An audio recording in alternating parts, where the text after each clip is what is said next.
Mangalagiri AIIMS ఆసుపత్రిలో మరిన్ని అత్యాధునిక సేవలు ప్రజలకు అందుబాటులోకి వచ్చాయి. ఎయిమ్స్ రక్తనిధి విభాగంలో 3.5 కోట్లతో 3 అత్యాధునిక యంత్రాలను ఏర్పాటు చేశారు.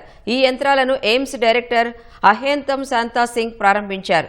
రక్తదాతలు రక్తాన్ని డొనేట్ చేసే సమయంలో అందులో ఏమైనా ఇన్ఫెక్షన్లు ఉన్నాయా అని ఈ యంత్రాల ద్వారా సులువుగా తెలుసుకోవచ్చని వైద్యులు తెలిపారు. ఇతర ఆసుపత్రులలో అయితే ఇలాంటి పరీక్షలు చేసేందుకు 24 గంటల సమయం పడుతుందన్నారు. కానీ ఇక్కడ మాత్రం కేవలం 3 గంటల్లో ఈ పరీక్షలని చేయవచ్చని శాంతా సింగ్ చెప్పారు.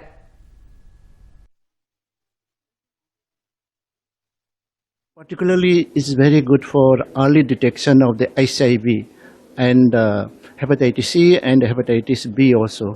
Usually what we worry is that whenever you get the blood transfusion, we get worried that we may get this HIV or hepatitis C and B may get transmitted from donor to the recipient. Very fortunate to detect window period, that is in the very early stage of any donor blood which get infected already by the HIV, we can detect it by this machine.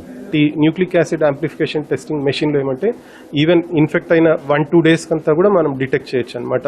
అంటే ఎవరైతే రక్తదాతలు ఉంటారో వాళ్ళలో ఏమన్నా HIV, hepatitis B, hepatitis C ఉందా లేదా అనేసి. So ఇది check చేయడం వల్ల మనకు ఒక సెకండ్ టైర్ ఆఫ్ టెస్టింగ్ అనమాట. అంటే డోనార్ హెల్తీనా కాదా, బ్లడ్ సేఫా కాదా, పేషెంట్కి ఎక్కించబోయే ముందు లాస్ట్ చెక్ అండి.